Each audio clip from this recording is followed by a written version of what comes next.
Yeah, I don't know what the point of this is, but I'm just noticing that the only way to go back to going back to genuine austerity is saying that whether or not you want to do that is irrelevant, right?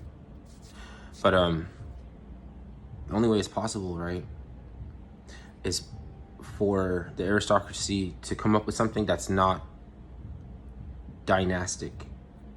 Because in a crisis situation, the frequency could go from paternalism into patriarchy or monarchy or something like that for an emergency.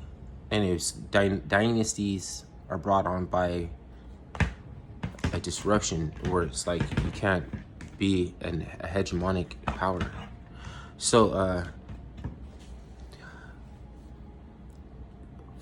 it's not the same purpose for bringing on a dynasty as we are to come up with some more dynastic bullcrap. So since we've already been deterministic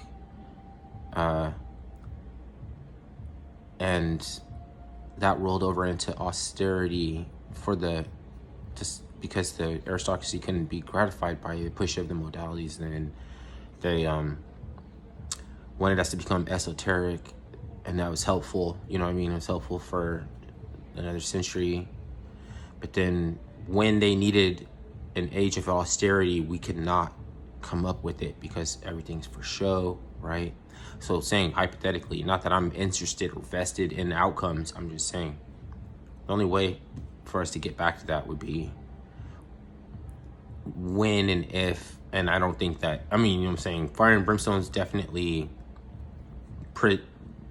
preliminary when it comes to when the aristocracy organically or grassroots comes up with anything that's not new dynastic, trying to tie you up in red tape or overarching vague legislation revamped and refitted for a new crisis, or renew emergency state powers act, and fucking then you have to come up with comfortable terminology like civil asset forfeiture to imply that the way you are to be civil is by forfeiture of your assets.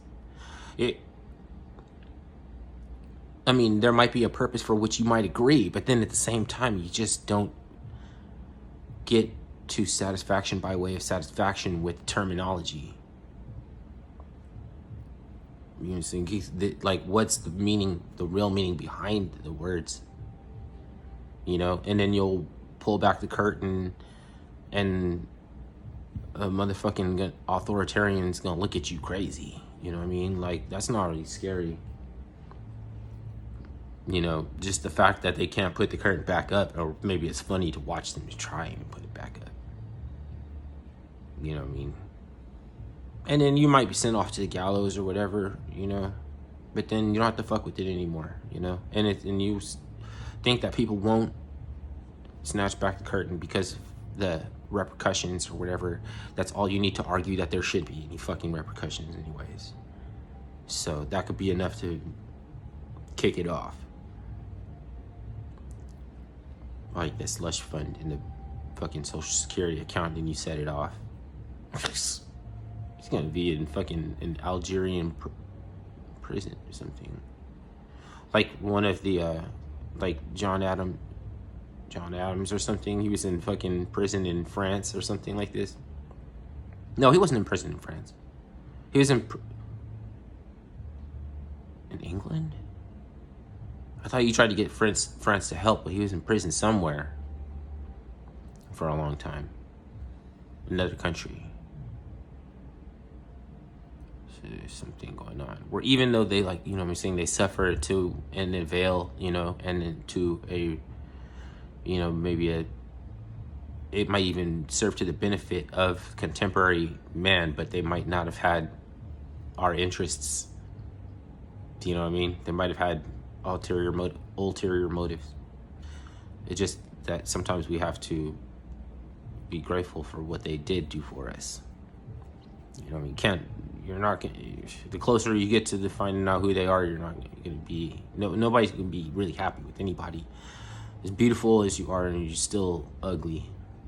Like, you still have to arrogantly kill something and consume it to prevent your inevitable demise. You know what I'm saying? That's like, you could consider that to be hubristic.